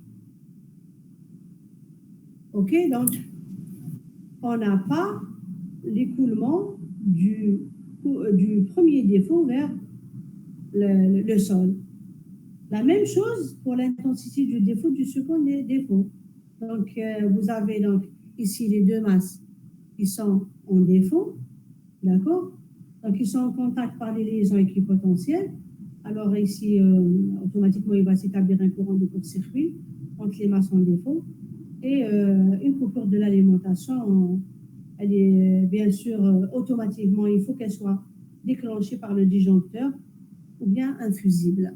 D'accord? Par exemple, ici, vous avez le disjoncteur magnétothermique. D'accord? Donc, dans ce cas-là, regardez, on va voir, ça veut dire ce régime IT, il a ses avantages et il a ses inconvénients. Le principal avantage, c'est que pas de coupure au premier défaut. OK? On peut dire que c'est contraignant à gérer. D'accord? C'est-à-dire à gérer la coupure d'énergie au premier défaut. D'accord? Et bien sûr, donc, de par l'importance aussi de la forte impédance de la Terre, d'accord? Donc, vous avez le courant de fil qui est très faible, à des tensions qui sont de 400 volts, et très limité, d'accord? Et la protection aussi des personnes, normalement, elle est assurée dans ce cadre-là, d'accord? Car les masses ne seront pas portées à un potentiel élevé. C'est ça juste l'avantage du régime IT. D'accord? Donc, le potentiel généré, il est très faible. OK? Donc, bien sûr, la protection des personnes est assurée. Voilà. Ça, c'est par rapport aux avantages.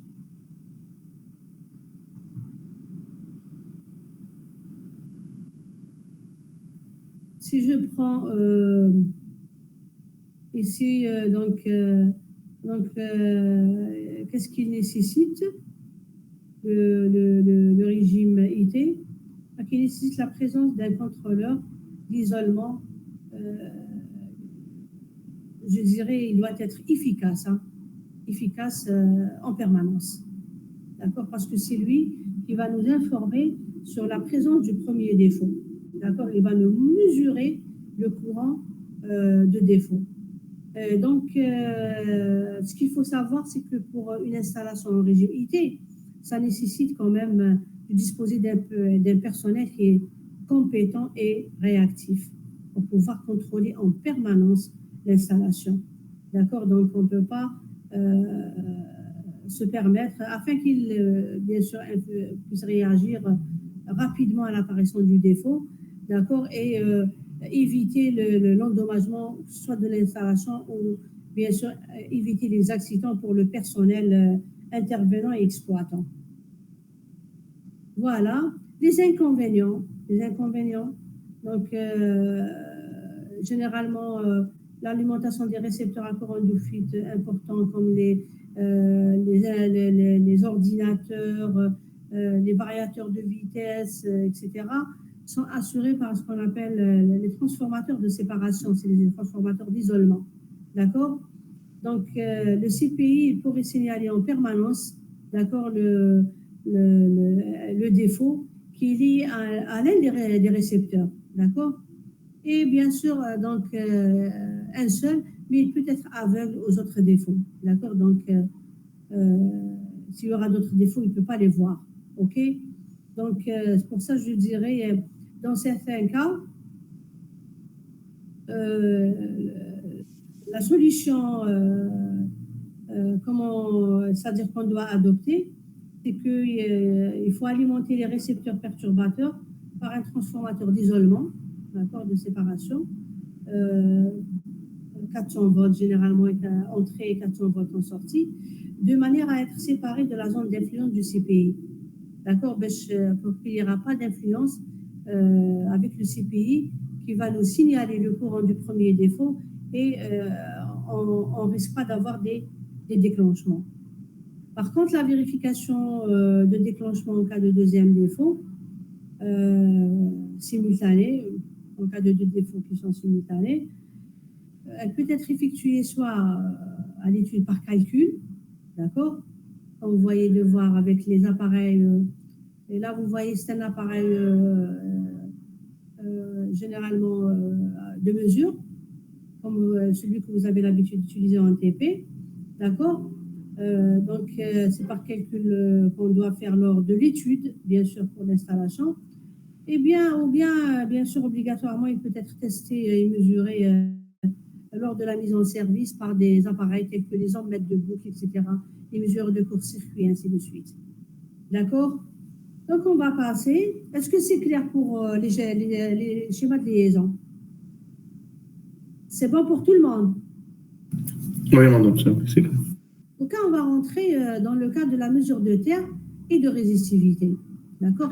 مدام ما نقدرش نكملوه. شكون اللي خلي على قداش نكملوه؟ كي سي كادي وقتاش نكملوه؟ انا مدام وهبه سقسيتك قداش باك نكملوه. علاه وهبه؟ باسكو كتبين على 11 باش نعرف مدام. Mais on va essayer, je pense 11 heures je termine, mais je ne vais pas tarder trop, bzaf. Parce que là, c'est quelque chose qu'on a vu, d'accord. Donc, je vais vous faire les méthodes, ok. D'accord, je vais la présentation, mais je vais une deuxième fois, ok. Merci. Voilà, donc la résistivité du sol. Ici, comment dirais-je ici, donc, qu'est-ce que la résistivité d'un terrain? Donc, il faut d'abord avoir la définition de la résistivité d'un terrain. D'accord, elle s'exprime en quoi? C'est en ohms. Généralement, on dit que la résistivité d'un terrain, c'est la résistance théorique d'un cylindre de terrain. Voilà. Parce que c'est à l'intérieur du sol. OK? Il se représente avec une résistance sur une section de 1 mètre carré et une longueur de 1 mètre. D'accord? Pardon, parce que j'ai tardé un petit peu, même moi, je suis fatiguée. Je suis vraiment fatiguée. Je suis en train de faire l'effort.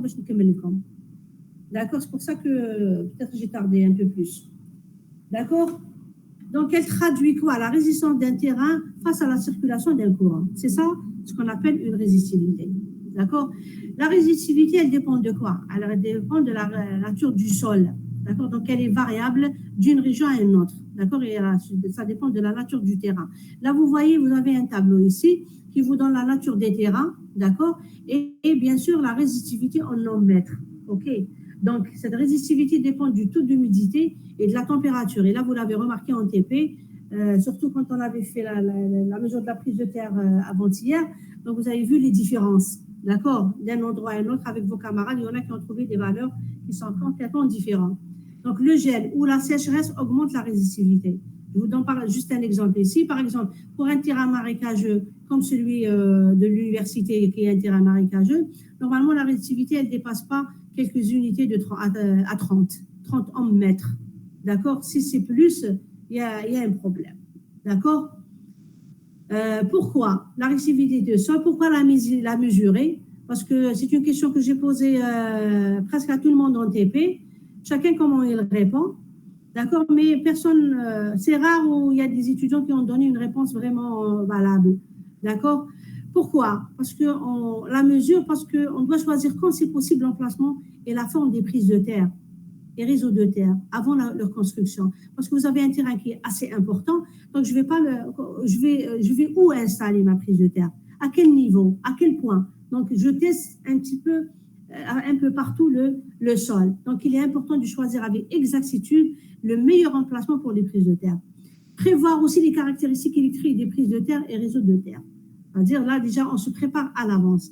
Optimiser les coûts de construction des prises de terre et réseaux de terre, gain de temps pour obtenir la résistance de terre souhaitée. Parce que déjà, j'ai inspecté mon sol, donc je sais là où il faut creuser, là où il faut installer l'emplacement de ma prise de terre, et là, je gagne beaucoup de temps. Si je n'inspecte pas, je vais tâtonner au fur et à mesure quand je finis ma construction, et là, c'est un problème, des fois, je ne trouve même pas des solutions.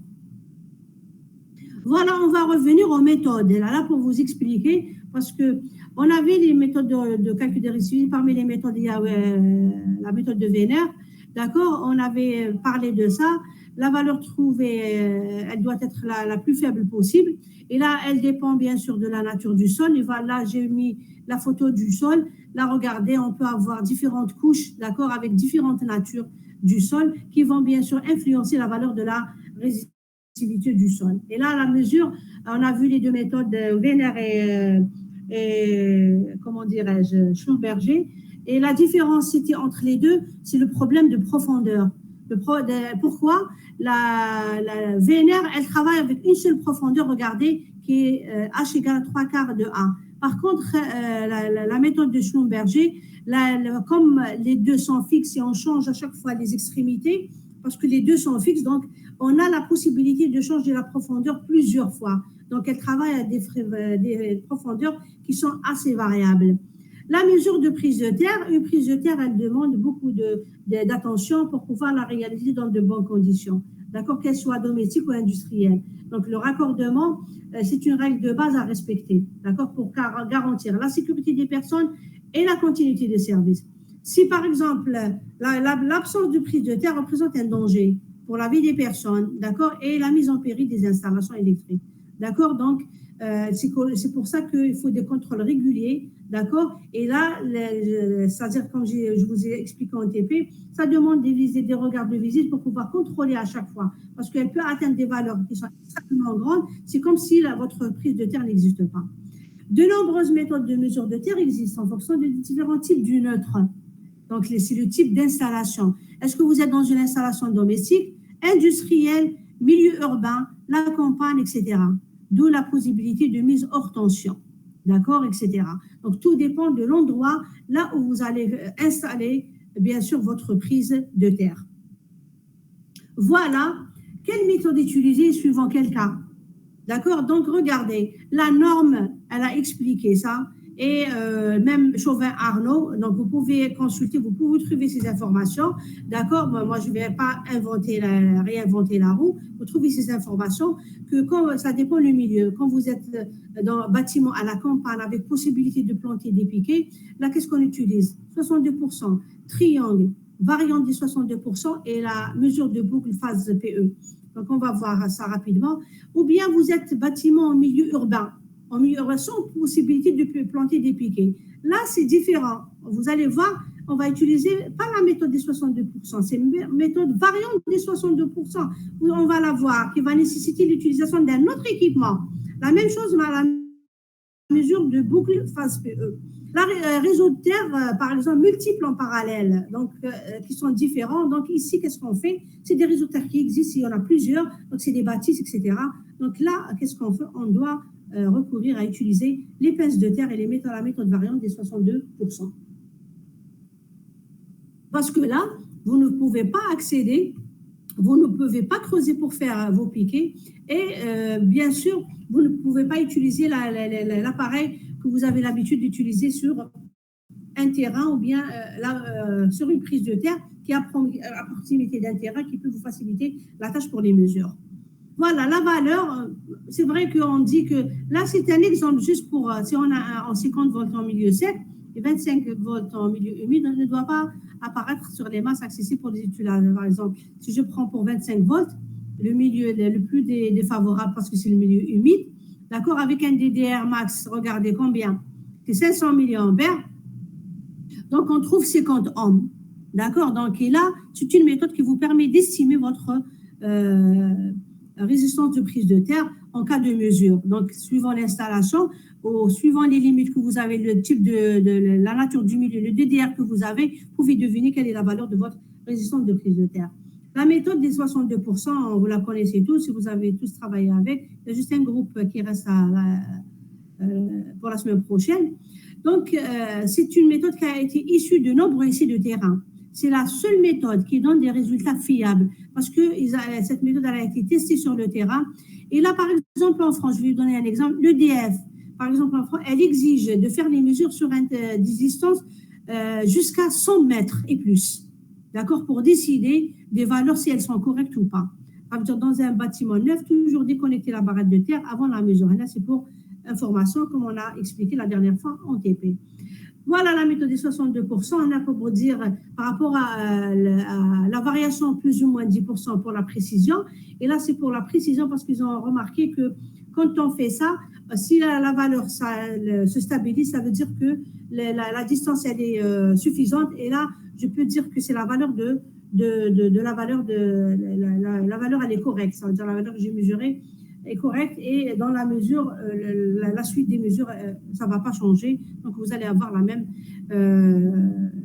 les mêmes valeurs. Et là, regardez, EDF ici, pour 62%, regardez, préconise 100 mètres sur les mesures et la distance EA supérieure à 25 mètres. Vous voyez, jusqu'à 20, pour vous, c'est trop, parce qu'on a le limitif terrain. Mais normalement, on doit prendre des longueurs supérieures à 25 mètres. Et pourquoi ne pas y arriver jusqu'à 100 mètres? La méthode de triangle, voilà, elle n'est pas fiable comme la 62%, on en a parlé déjà la dernière fois, et parce qu'il y a le chevauchement des ondes d'influence, parce que et là, les piquets sont très proches, d'accord? Est-ce qu'il y a encore la méthode variante des 62%? Les 62%, il y en a quand vous êtes dans une installation déjà, par exemple, dans un ERP, dans un IGH ou autre, et vous devriez mesurer comment vous faites. Regardez, dans ce cadre-là, vous avez un autre appareil qui doit être utilisé, et ça existe, c'est des appareils qui se vendent chez Chauvin Arnaud. Donc, elle est aussi précise que la méthode des 62%. Donc, la mesure, elle est alimentée du secteur, si vous remarquez, regardez, en 3 et neutre, d'accord? Et un seul piquet S qui est implanté au niveau du, regardez, parce que ça, c'est le PE, un seul piquet, d'accord? Et là, vous avez la prise de terre, ça selon le régime. Donc, cette méthode donne la valeur exacte de la terre du client. D'accord? Donc, ce n'est pas la même chose parce que là, vous avez l'habitude de sortir dans un terrain et voir, là, ce n'est pas pareil. Voilà, la même chose, variant toujours ici. La terre globale n'a pas vraiment de sens ici. La tension de défaut et l'impédance de la boucle phase PE sont plus intéressantes. D'accord? Parce qu'en schéma TT, c'est différent. Regardez ici. Donc, ce n'est pas le cas. Donc, si je prends le schéma TNC ici, regardez le PEN, dans ce schéma, les terres sont fonctionnelles et non de sécurité, puisque les courants de défaut se rebouclent principalement dans le neutre. D'accord? Donc, on peut mesurer sélectivement, mais regardez, vous voyez, on peut prendre même avec une pince pour s'assurer, d'accord, que la mesure, elle est correcte. La même chose en schéma IT, c'est pareil avec le CP, etc. Regardez, la mesure s'effectue de la même manière avec la présence d'un DDR. D'accord? Avant la mesure, vérifiez que l'installation n'est pas en état de premier défaut qui n'a pas été corrigé. D'accord? Le transformateur ne doit pas être isolé de la terre. C'est-à-dire dans le cas au moment de la mesure. Donc la mesure donne la valeur exacte de la terre des masses. Vous avez la méthode des boucles phase. C'est-à-dire elle existe, d'accord? Elle nous permet de mesurer rapidement en milieu urbain, d'accord? Mais la mesure, elle n'inclut pas que la valeur de la terre. Elle va inclure la résistance de la terre à mesurer, la terre du transfo, la résistance interne du transfo et la résistance du câble, soit environ la terre à mesurer. Donc, c'est la totalité, d'accord? Donc, la mesure est une mesure par excès. Donc, valeur réelle toujours inférieure, d'accord? Donc, elle n'est pas précise parce qu'il y a sinon il faut faire le calcul par rapport aux autres et donc cette méthode en TN, donc elle fournit la résistance de la boucle de défaut, d'accord, donc ça va nous faciliter le calcul du courant de court-circuit, de dimensionner les différents appareils de protection. Par contre en IT, elle inclut la forte impédance parce qu'on a la fin de mise à la terre du transfo. Donc la mesure fournit donc la résistance de la boucle du premier défaut et non pas la terre. Donc, si le transfo est isolé, la mesure est erronée. D'accord? Donc, ce n'est pas évident. Donc, il faut connaître toutes ces informations pour pouvoir effectuer les mesures. Vous avez la pince de terre aussi. Regardez, on a des pinces qui vous permettent aussi de mesurer les réseaux de terre en parallèle. D'accord? Donc, la résistance équivalente aux terres en parallèle avec la terre à mesurer est négligeable. Donc, Z, c'est E généré sur E mesuré. OK? Voilà la pince de terre. Donc, il y a plusieurs applications. Terre, masse, neutre, transfo, MTBT, continuité des boucles, fond de fouille, les lignes télécom, terre des bâtiments faradisés, etc. Donc, on peut mesurer avec un peu partout. Voilà. Pourquoi faut-il une mise à la terre? Parce que c'est la question qu'on se pose. D'accord? Donc, c'est de relier à une prise de terre par un fil conducteur, les masses métalliques, etc., qui peuvent être mises accidentellement en contact et assurer, bien sûr, la protection, d'écouler sans danger les courants de fuite, d'assurer la mise hors tension de l'installation électrique par association avec un dispositif de coupure automatique. Une bonne mise à la terre assure donc la sécurité des personnes, la protection des biens, des installations en cas de défaut de foudre, de courant de défaut, d'accord? Et bien sûr, il y a toujours l'association, comme on avait commencé au début, avec un dispositif de coupure automatique. Et là, il existe de quoi elle est composée, une mise à la terre. Soit elle peut exister de différentes formes, la boucle à fond de fouille, un feuillard au câble noyé dans le béton, bien sûr de la propreté, les plaques piquées, soit des rubans ou bien des fils. Voilà, c'est quoi la terre? Est-ce que, parce il y a beaucoup de confusion dans ce sens-là, est-ce que c'est la terre ou bien c'est la masse? Il y a des gens qui confondent entre les deux, d'accord? Donc, c'est la terre, la masse, c'est autre chose, d'accord? Donc, réalisation pratique, regardez, par exemple, vous avez la barrette de terre et voilà le piquet qui est implanté à l'intérieur, qui est là, au niveau de cette structure-là, d'accord, domestique. Donc, voilà, exemple, par exemple, dans un régime TT, d'accord, le régime, les bases qui sont reliées avec etc., et le neutre de transfo qui est relié à la terre, voilà, vous avez par exemple ici MT 20 kV, je passe vers le 230 kV entre phase et terre, d'accord, donc voilà les phases, voilà le neutre, voilà le transformateur, vous allez voir comment ça se passe, voilà, je prends le neutre du transfo, je le relie à la terre, je prends la prise de terre ici, je relais, et là je vais obtenir le régime TT. Les techniques, parmi les techniques, vous avez les types de prise de terre. Voilà un fond de fouille. Regardez, c'est un câble qui va entourer toute la structure avec des piquets aux extrémités. Je peux, par exemple, utiliser une patte de canard, parce que, regardez ça, ça ressemble à une patte de canard. Par exemple, pour acheminer le courant de foudre, les courants de fuite de foudre vers le sol pour une structure donnée qui est protégée par un paratonnerre à travers le sol. Je peux faire un boucle de fond de fouille, par exemple, comme ça. Regardez, donc les différentes parties. Là, c'est la boucle de fond de fouille. Là, le piquet ici. Voilà le regard de visite qui est là. Là, j'ouvre et je peux bien sûr contrôler. Vous avez la barrette de terre, le conducteur principal de protection, d'accord, avec le répartiteur et le tableau de répartition.